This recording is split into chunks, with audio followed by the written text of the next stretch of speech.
மாலை நேரமாக இருட்டு பரவத் தொடங்கியது. மரங்களின் நடுவே நிழல்கள் நீண்டு சென்றன. அந்த பழமையான அரண்மனை எப்போதும் போல சுடுகாற்றில் கூட மர்மமாய் அமைதியாக இருந்தது.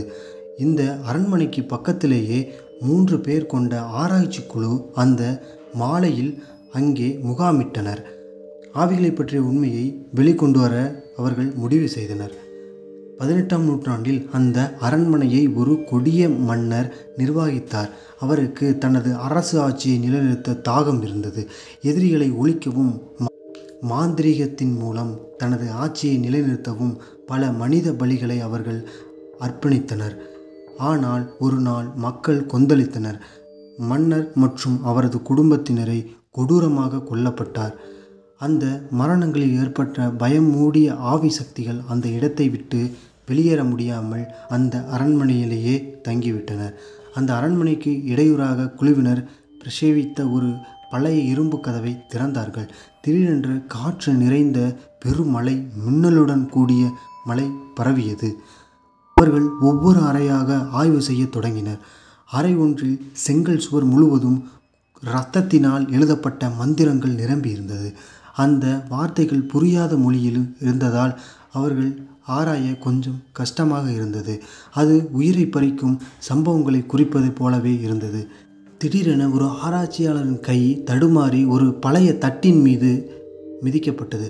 அந்த தட்டு கீழே இருந்து திடீரென பயங்கர சத்தமான கத்தல் ஒலி கேட்டது. அவர்கள் அடுத்த அறைக்கு செல்ல முயன்றபோது அந்த அறையின் கதவு தானாகவே மூடப்பட்டது. சுவர்கள் நடுங்கின. மேசை மீது இருந்த பழைய கண்ணாடிகள் திடீரென உடைந்தன. அதில் ஒரு இளம்பெண்ணின் முகம், மரண வாய்ப்பில் துடிக்கும் தோற்றம். "இங்கேயே இருங்கள், உங்களை நாங்கள் அழிக்கத்தான் வந்திருக்கிறோம்" என்ற குரல் கேட்டது. அவர்கள் வேகமாக அங்கிருந்து வெளியேற முயன்றனர். ஆனால் வழிகள் மாறிக்கொண்டே இருந்தது. அப்போது மின்மினி விளக்குகள் அடர்ந்த இருட்டில் மிதந்து வருவது போல் இருந்தது. ஒவ்வொரு இடத்திலும் ஏதோ ஒருவரின் சுவாசமும் கேட்டுக்கொண்டே இருந்தது. ஆனால் அவருக்கு அருகில் யாருமே இல்லை. குழுவின் தலைவர் ஒரு பழைய மந்திரங்களை பற்றிய ஓலைச்சுவடி ஒன்று அந்த சுவரின் மீது தொங்கிக் கொண்டிருந்தது. அதனை அவர் கண்டுபிடித்தார். அவன் அதை மெதுவாக உச்சரித்த போது சாம்பலாகிய இருந்த ஆவிகள் முன்பே தோன்றியது. அவர்கள் ஒருவர், "இங்கே யாரும் நிம்மதியாக இருக்க முடியாது. எங்கள் மண்டலத்தில் நுழைந்ததற்காக நீங்கள் உங்களை ஒப்படைக்க வேண்டும்" என்று கூறியது. ஆவிகள் மெல்ல அவர்களை சுற்றி வரும்போது குழுவினர் தங்கள் கடைசி முயற்சியாக கதவை உடைத்தனர். கதவை உடைத்து உடன் மூவரும் வெளியேறத் தொடங்கினர். அந்த குழுவினர் மூவரும் திரும்பி பார்த்தனர். அரண்மனை அதே போல அமைதியாக இருந்தது. ஆனால் அதன் கதவுகள் தங்கள் மேல் தானாக மூடப்பட்டன.